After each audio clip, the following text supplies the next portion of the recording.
Question 44 में कहा है कि benches of a gallery in a cricket stadium are 1 metres wide 1 metre high. A batsman strikes the ball at a level of 1 metre above the ground and hits a mammoth 6. Mammoth यानी कि just बहुत बड़ा 6 मारा है. The ball starts at 35 metre पर second at an angle 53 with the horizontal. The benches are perpendicular to the plane of motion and the first bench is 110 meters from the batsman. On which bench will the ball hit? ठीक है, तो इसमें बहुत सारा information है and ये question में मेरे ओपिनियन में सबसे ज़्यादा इंपॉर्टेंट है डायग्राम ड्रॉ करना. तो डायग्राम ड्रॉ करने में थोड़ा ध्यान देते हैं हम.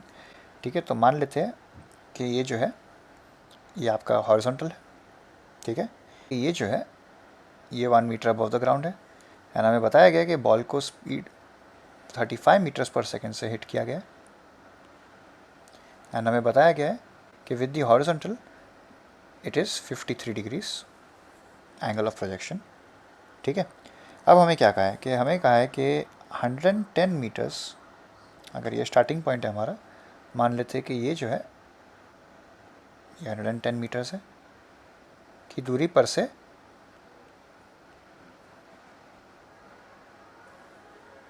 जो बेंचेस ऑफ द गैलरी है वो शुरुआत होते हैं. एंड गैलरी के बारे में हमें क्या बताया गया कि 1 metre wide and 1 metre high है सारे. तो मान लेते हैं कि ये जो है ये फर्स्ट बेंच है.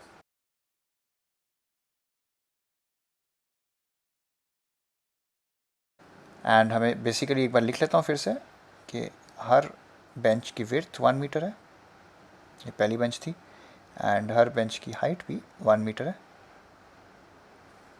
ठीक है, तो आई थिंक हमने सब इन्फॉर्मेशन लिख ली है जो हमें बताया गया है. एंड क्वेश्चन क्या है? क्वेश्चन ये है कि कौन सी बेंच पे हिट करेगा. क्या ये फर्स्ट बेंच को हिट करेगा, क्या वो सेकंड बेंच को हिट करेगा, क्या वो थर्ड को हिट करेगा एंड सो ऑन. तो इसके लिए क्या करते हैं कि पहले एक अच्छा सा कोऑर्डिनेट सिस्टम सिलेक्ट करते हैं. अभी बॉल अगर जहाँ से लॉन्च हो रहा है उसको ही ओरिजिन मान लेते हैं. तो ये आपका वाई एक्सिस हो गया एंड ये आपका एक्स एक्सिस हो गया. ये बेसिकली ओरिजिन है 0,0 एंड ये जो पॉइंट है जहाँ पर पहली बेंच का सीट चालू होती है वो हो जाएगा 110,0 करेक्ट, क्योंकि ये हमारा y=0 लाइन है. एंड फिर ये जो है जो ये वॉल या तो बैक ऑफ द बेंच जिसको कहते हैं वो हो जाएगा 111,0. उसके बाद ये जो है ये हो जाएगा 112,0. ठीक है, and so on and so fourth. पहले एक काम करते हैं कि ये कोऑर्डिनेट सिस्टम में जो पार्टिकल का प्रोजेक्टाइल मोशन होगा उसकी ट्रैजेक्टरी ज़रा निकाल देते हैं. ठीक है, लेट्स फाइंड ट्रैजेक्टरी यानी कि पाथ टेकन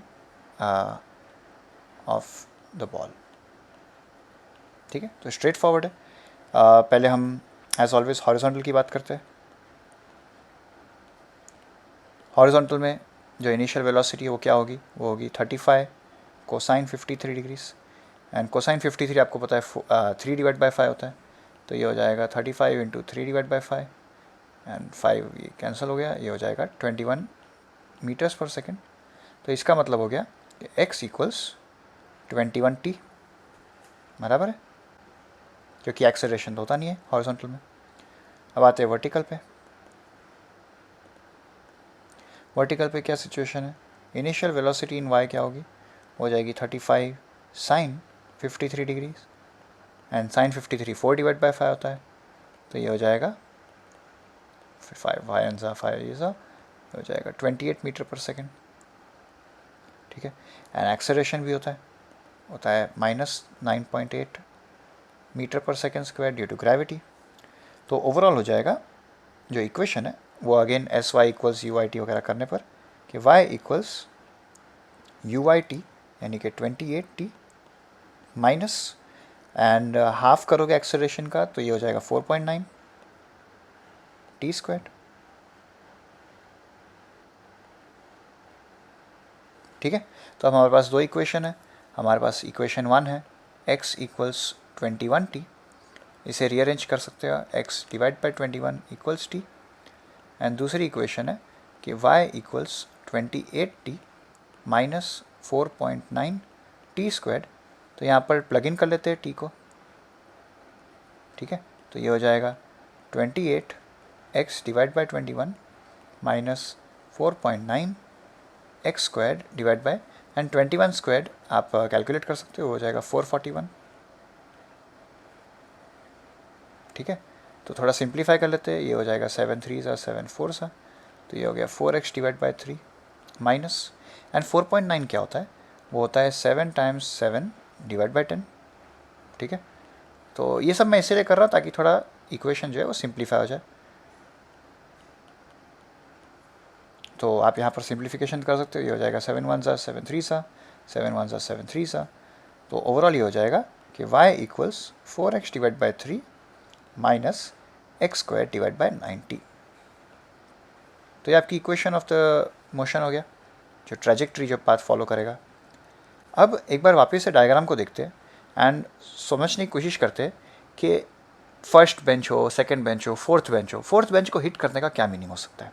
ठीक है, तो एक बार फिर से डायग्राम रिक्रिएट करता हूँ और उसके बाद अपन उसके बारे में बात करते हैं। तो ये था डायग्राम हमने जिसका शुरुआत की थी। मान लेते हैं कि जो बॉल है वो सेकंड बेंच को हिट करने वाला है। तो सेकंड बेंच को हिट करने के क्या तरीके हो सकते हैं, बॉल किस तरह प्रोजेक्टाइल मोशन करेगा।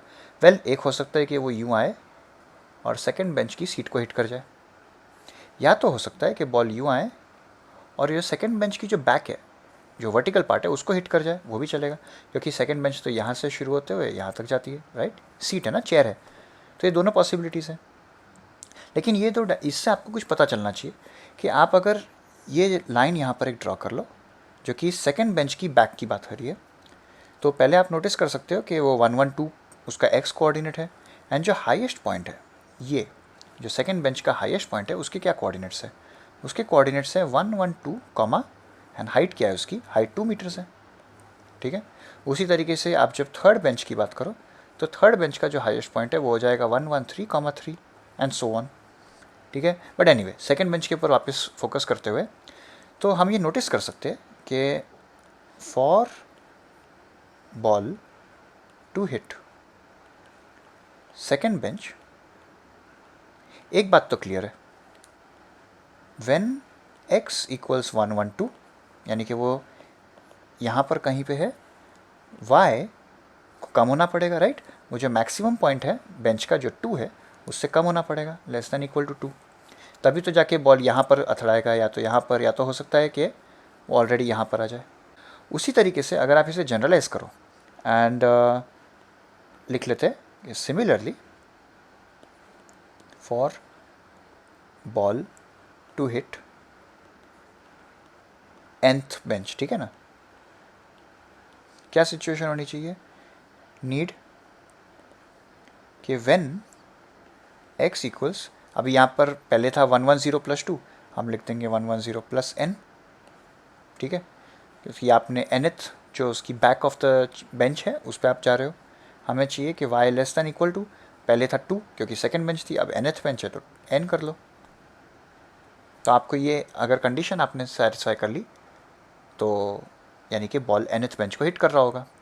ठीक है, तो हम ये कंडीशन के साथ वर्क करते हैं, हमारे पास इक्वेशन ऑफ जो ट्रेजेक्ट्री ऑफ मोशन है वो ऑलरेडी है, तो एक बार लिख लेते हैं उसे वापस से। तो इक्वेशन क्या थी हमारी, इक्वेशन ऑफ ट्रेजेक्ट्री जो हमने निकाली थी वो थी कि y equals 4 divide by 3x minus x square divide by 90, and यहाँ पर हमें क्या करना है कि प्लग इन करना है x इक्वल्स 1 1 0 प्लस n। ठीक है, तो क्या हो जाएगा कि y equals 4 divide by 3 1 1 0 plus n minus 1 divide by 90 1 1 0 plus n the whole square. And हमें चाहिए क्या, हमें चाहिए कि ये less than equal to n होना चाहिए, right. This is what we want.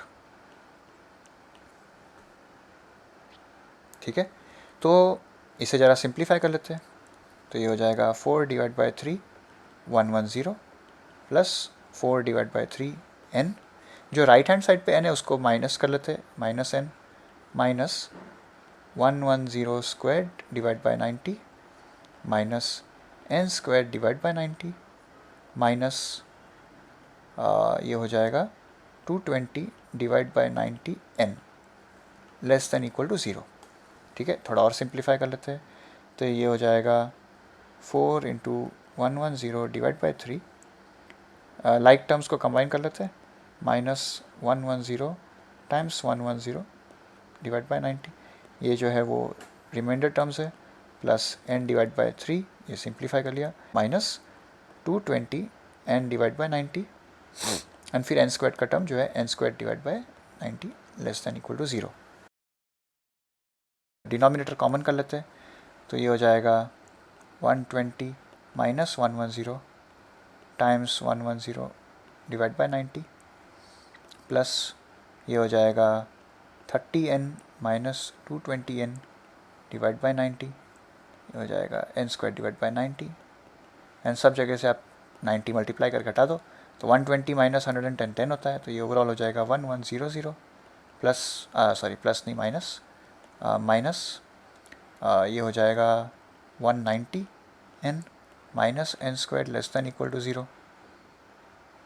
तो इससे जरा आप -1 से मल्टीप्लाई कर लो, साइन रिवर्स कर लो, तो ये हो जाएगा n² plus 190n minus 1100 greater than equal to 0। ठीक है, तो ये हो गई आपकी इनइक्वालिटी। एंड अभी इस इनइक्वालिटी को सॉल्व करने के लिए आपको क्लास में बताया होगा कि आप बेसिकली जो लेफ्ट हैंड साइड है उसको क्वाड्रेटिक इक्वेशन की तरह ट्रीट करिए, एंड इसके जो 2 रूट्स है वो निकालिए, एंड वो जो 2 रूट्स है उसके बाद उसे आप यूज़ कर सकते हो टू फाइंड आउट कि ये इनइक्वालिटी कब होल्ड करती है।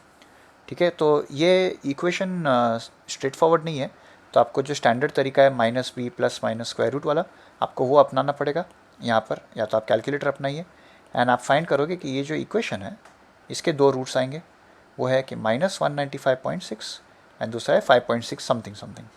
ठीक है, तो ये 2 रूट्स आएंगे, तो आप ज़रा ये इक्वेशन को इस तरह एक्सप्रेस कर सकते हो, ये इनइक्वालिटी को, कि n plus 195.6 times n minus 5.6 greater than equal to 0।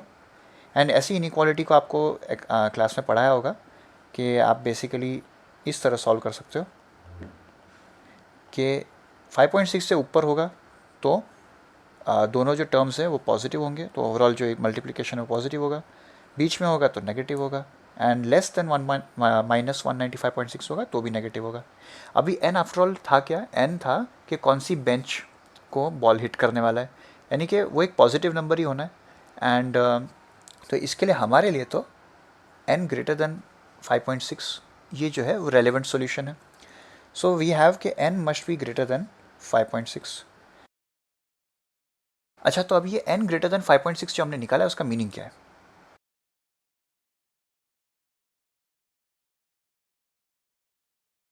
इसका मीनिंग ये है कि एक बार ज़रा डायग्राम ड्रॉ कर लेते हैं थोड़ा सा, तो आपको थोड़ा आइडिया आएगा कि व्हाट दिस कंक्लूजन मीन्स। ठीक है, मान लेते हैं कि ये जो है ये 5th बेंच है, मान लेते हैं कि ये जो है वो 6th बेंच है। ठीक है, ये 5th है, ये 6th है।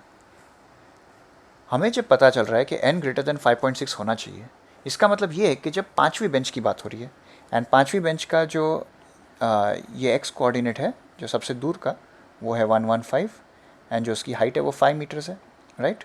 ये हो जाएगा 115.5। तो हमें n ग्रेटर देन 5.6 ये बताता है कि जब तक 5th बेंच पर बॉल पहुँचेगा तो, एंड जो 5th बेंच की सबसे दूर की पोजीशन है जो 115 है x कोऑर्डिनेट, तब बॉल ऊपर से चले जाएगा, तो यानी कि वो बॉल कोलाइड नहीं कर सकता। जब तक वो 6ठी बेंच के सबसे बड़े एक्स पोजीशन पे आएगा, यानी कि 116, एंड ये है 116,6, तो हमें ये बताता है कि जब 6 होगा तो बॉल की जो वर्टिकल पोजीशन है वो 6 से नीचे होगी। ठीक है, तो इसका मतलब क्लियर है कि ball will hit the 6th bench. ठीक है, एंड ये आपका आंसर हो गया। ठीक है, इसमें आप एक क्वेश्चन पूछ सकता है कोई इंसान कि कंडीशन तो सिर्फ इतनी है ना कि n ग्रेटर देन 5.6, तो फिर वाई नॉट n इक्वल्स 7। तो इसका आंसर सिंपल ये है कि हम ऐसा नंबर ढूंढ रहे थे, the smallest number n such that it is greater than 5.6। क्यों? क्योंकि जब n अगर 6ठे बेंच पे ये कंडीशन ऑलरेडी ट्रू है कि जब वो 116 पर होगा तो उसकी जो वर्टिकल हाइट है वो 6 से नीचे होगी, तो कोलिशन तो ऑलरेडी हो गया है। तो आगे जाके अगर वो 7th के साथ भी कोलाइड करे ना करे वो तो वो अपॉर्चुनिटी आएगी ही नहीं, क्योंकि बॉल ने ऑलरेडी कोलिशन कर लिया है, तो उसका ट्रेजेक्ट्री जो है वो अब प्रोजेक्टाइल मोशन का रहा ही नहीं है। तो इसके लिए आप ये चाह रहे थे कि 5.6 से ग्रेटर n होना चाहिए, तो आप कोई भी n ग्रेटर देन 5.6 नहीं लोगे, आप वो बेंच का नंबर लोगे जो 5.6 के तुरंत बाद आएगा। तो इसके लिए आंसर 6th बेंच है। ठीक है, इसके साथ आपका क्वेश्चन 44 डन।